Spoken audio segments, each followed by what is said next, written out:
You are currently looking at footage and photos shot on Sony's all-new 70-200 f4 G Master Lens Mark II. This lens is incredible for so many reasons, and that's why in this video, I'm gonna be talking about some of its best features and talk about the best use case scenarios for owning a lens like this. So if you're in the market or considering adding a telephoto zoom lens to your kit, maybe this will be the one. Let's get into it right now. You gotta just press record. Hey, what's up? It's Omar with Think Media. Now, I've been doing creative work, whether it's videography, photography, for well over 15 years now, which is crazy to think about, but I've acquired so much gear, I've tested so much gear, and really I've come down to the conclusion that you don't need all the gear, you just need the right gear. All these lenses have their own use cases and their own purposes, but there are gonna be times and scenarios that you may need that extra zoom to be able to capture something from a long distance, or in this case, even capture something really, really close and get that macro look. So let's talk about this new lens that Sony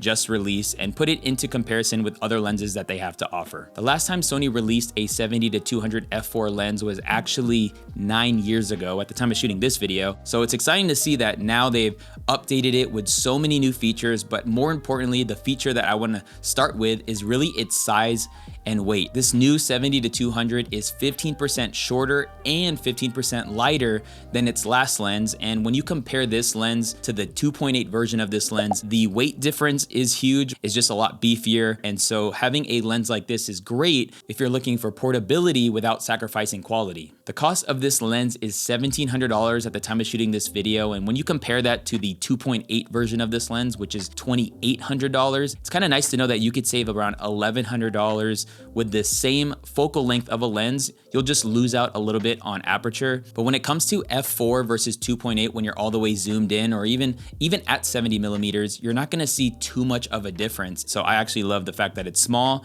and f4 is gonna be just fine. On the lens itself, there are 3 customizable focus hold buttons, and you can actually interchange those with different tasks or use cases. I personally like to add one of them to be literally start and stop recording, which is super nice. There are 3 modes of optical image stabilization, which will ensure sharp images in different shooting conditions. You also get a tripod mount, so you could put this lens on a tripod so it's not front heavy and it's balanced when using. But what's also cool about this is the ability to rotate your camera and hold it in place. So if you want to shoot vertical video or vertical photos, then you could totally do so. There's an autofocus and manual focus switch, a zoom lock switch, which if you pack it up and you want to lock in the lens so it doesn't protrude while it's being carried around, you can do that as well. There's also a full-time DMF switch, which enables the use of manual focus in autofocus continuous mode. So if you just need to jump to manual focus without actually having to touch your camera, you can do that through the lens. And then you get the focus range limiter, which supports focusing and switching to macro. And what's so cool about this lens is the ability to shoot macro. Like, you can get so close to really small objects. It's also important to note that this lens is compatible with Sony's teleconverters,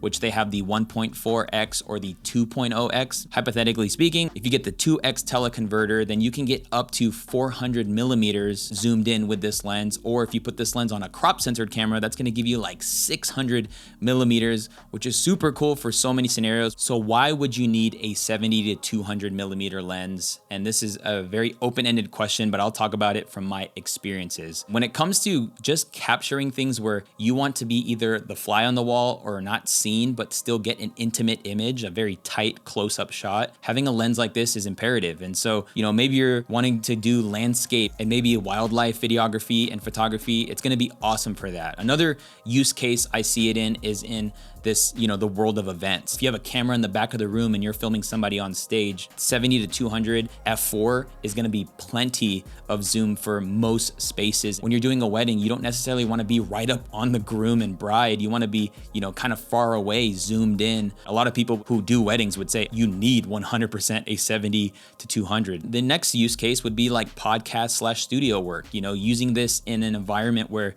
you are again filming, but you don't want to be so close to talent. If you need that extra focal length for any scenario, this is a great lens to consider, even being at its price point, investing into a zoom lens that you'll use for years and years and years on end. Would love to know your thoughts down in the comments below. And actually, if you want to check out another video from us here at Think Media, just click or tap the screen. I can't wait to see you in a future video. Peace.